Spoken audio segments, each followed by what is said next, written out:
सूचना केवल हमारे विचार हैं, वित्तीय सलाह नहीं। निर्णय लेने से पहले खुद शोध करें।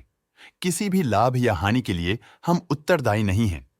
आज हम देख रहे हैं the great eastern shipping company limited के 2025-26 Q1 की standalone financial performance. Starting with the sales, पिछले क्वार्टर से सेल्स में 2% का इंक्रीज हुआ है, मगर कंपनी ने पिछले साल के मुकाबले मार्जिनल सेल्स डिक्लाइन रिपोर्ट किया, around -30.5%। Expenses -27.5% quarter on quarter decrease हो गए हैं, जो साल भर के -23.5% के डिक्लाइन के साथ अलाइन करता है। क्वार्टरली एक्सपेंसेस के कंपैरिजन में सेल्स इंक्रीज होना दिखाता है कंपनी ने अच्छा परफॉर्म किया। हालांकि सालाना कंपनी को चैलेंजेस का सामना किया। ऑपरेटिंग प्रॉफिट, जो पिछले साल के कंपैरिजन में -35% डाउन हुआ है, quarter on quarter around 46% increase हुआ है। Operating profit margin OPM annual basis पे -4% से डिक्रीज हुआ है और पिछले क्वार्टर के कंपैरिजन में 17% से इंक्रीज हुआ है। एक्सेप्शनल आइटम्स को ऐड करके अदर इनकम पिछले क्वार्टर के कंपैरिजन में -16.5% गिर गई, बावजूद इसकी ईयरली डिक्लाइन -27.5% हुई है।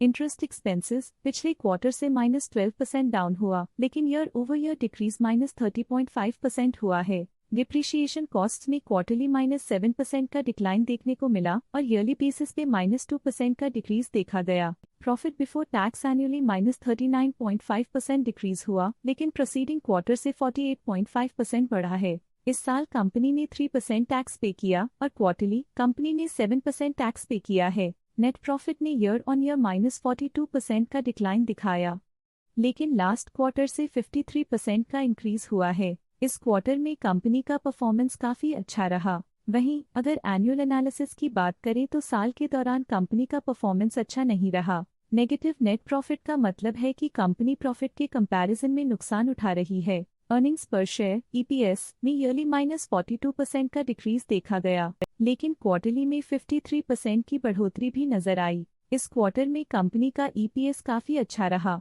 The great eastern shipping company limited के फाइनेंशियल स्नैपशॉट को रिव्यू करते हुए कुछ मुख्य ट्रेंड्स सामने आए हैं जो कंपनी की परफॉर्मेंस पे रोशनी डालते हैं। जून 2022 से जून 2025 तक the great eastern shipping company limited की फाइनेंशियल जर्नी में सबसे पहले बात करते हैं सेल्स की। इस साल -19% की कमी के बावजूद पिछले 4 सालों में सेल्स में 3% की वृद्धि हुई है। 3 साल पहले के बढ़ती हुई सेल्स के बाद पिछले 2 सालों से सेल्स गिर रही है, जो ग्रोथ मोमेंटम बनाए रखने में चुनौतियां दिखाता है। अब बात करते हैं एक्सपेंसेस की। इस साल एक्सपेंसेस 2.5% बढ़े हैं और 4 सालों में 12.5% का इजाफा हुआ है। इस साल हालांकि एक्सपेंसेस सेल्स से थोड़ा ज्यादा बढ़े हैं, मगर ग्रोथ रेट्स का करीब होना स्टेडी ऑपरेशनल कॉस्ट को दर्शाता है। चैलेंजेस से गुजरते हुए ऑपरेटिंग प्रॉफिट ने इस साल -33.5% की डाउनटर्न देखी, जो एक ट्रेंड को कंटिन्यू करता है। पिछले 4 सालों में -5% की डिक्लाइन के साथ एक वृद्धि के बाद पिछले 2 सालों से ऑपरेटिंग प्रॉफिट गिर रहा है, जो कुशलता बनाए रखने में चैलेंजेस को दर्शाता है।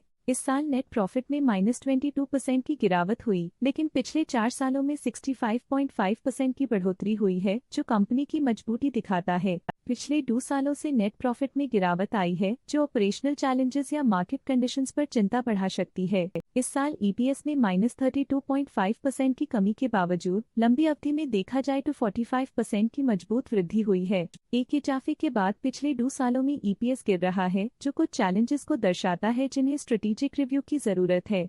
चलिए अब बात करते हैं शेयर होल्डिंग पैटर्न की। ग्रेट ईस्टर्न शिपिंग CEO की शेयर होल्डिंग रिपोर्ट्स कुछ इस प्रकार की हैं, जो अननोन 2025 के तक चलता है। ये रिपोर्ट कंपनी के शेयर्स की डिटेल्ड जानकारी देता है, जिसमें promoters, promoter groups, foreign investors, public investors और सरकारी एंटिटीज शामिल हैं। पब्लिक द्वारा हेल्ड शेयर्स का परसेंटेज 29.58% से इंक्रीज होकर 2025 के में 30.17% तक का इंक्रीज से देखा गया। ये चेंजेस स्टेट है कि पब्लिक की इन्वेस्टमेंट कंपनी में क्वार्टर टू क्वार्टर इंक्रीज हुई है। जब कंपनी के शेयर्स का अधिकतम हिस्सा प्रमोटर्स, FII, DII या गवर्नमेंट के पास होता है, तब ये माना जाता है कि कंपनी मजबूत हाथों में है, जो स्थिरता और मजबूत समर्थन को दर्शाता है और इस मार्केट की स्थिरता बनी रहती है। DII, डोमेस्टिक इंस्टीट्यूशनल इन्वेस्टर्स, ने अपना शेयर होल्डिंग 2025 में 14.9% से 2025 में 15.12% तक इंक्रीज किया। ये बताता है कि डोमेस्टिक इंस्टीट्यूशंस ने कंपनी में अपना इंटरेस्ट 0.22% तक इंक्रीज किया है।